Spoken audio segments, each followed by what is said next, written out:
There's a rock chip in my son's windshield here, and he's got a little bit of a chip here in his windshield.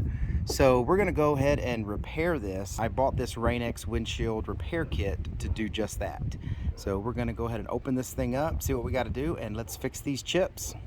So now we opened up the package. This is the Rain-X package it came in. This is the instruction manual, and these are the pieces that came in the package. This is the applicator, and this is the resin pressure tube that you use to push the pressure and the resin down into the crack. This is a razor blade and some little plastic pieces.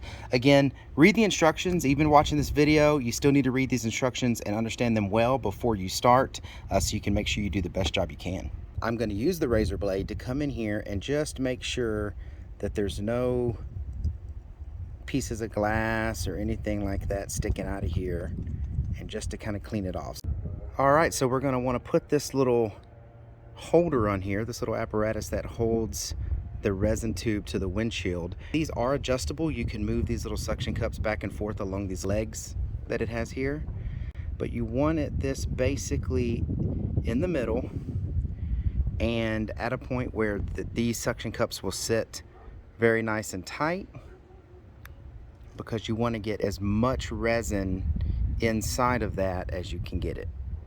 So as you can see, that chip is centered right inside of this circle here, where this pressure tube is going to go on top of. The resin tube has a little rubber end on it, like you can see here, and this needs to screw right down on top of that crack. It needs to be able to create a decent seal around that crack or that chip, so that way it can push the resin down inside of that hole that was created when the chip happened. Take this, you screw this in, and then we're going to make sure it sits down right on top of that chip. All right, so I've screwed this little tube in. Now you don't want to screw it in too tight. You want to screw it in just tight enough where it's making contact. It's just starting to lift this little piece here up just a little bit, but that's it. So now that we have that attached, it says to put 3 to 6 drops of this repair resin in there. So I'm going to put 6 drops of that resin inside of this down the middle. And you have to kind of push down and screw it in as you're going, and it will slowly screw in and start pushing that resin down. When you're screwing this in, go ahead and just screw it all the way in, and that's going to push that resin down into that crack. So we've had this sitting on there for about 5 minutes now. So go ahead and pull this entire apparatus off. To pull the suction cups off, you just pull the little tabs to loosen them up. It's good to have a piece of paper towel to kind of wipe around that, just to get any excess off. You don't want to get the excess off where the chip is, because we're going to put a curing strip on there and get that to harden up, which should get this resin to dry up real nicely.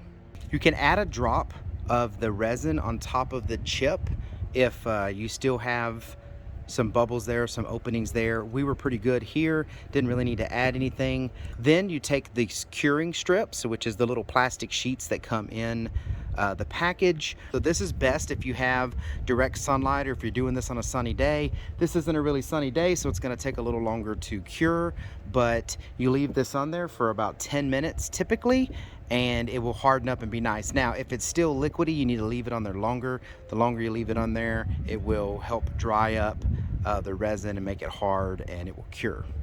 Since this kit can be used to repair multiple chips or multiple cracks, I'm also going to repair the little chip that is pretty noticeable up higher. So I have put some more resin up there with the apparatus, and we're pushing that in now.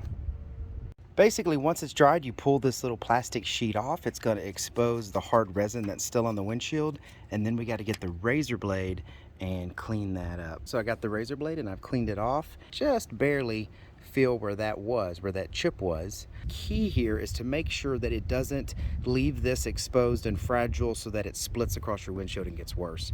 This, we just kind of got unlucky on how that hit. It made that kind of halo, which sometimes happens when you get a big rock that hits your windshield. Let me know if you've used this one before and how well it did, or if you had any problems with it.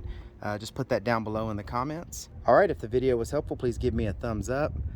Click the little red button below the video that says subscribe. It's absolutely free and it helps the channel. Thank y'all very much, and I'll see you in the next video.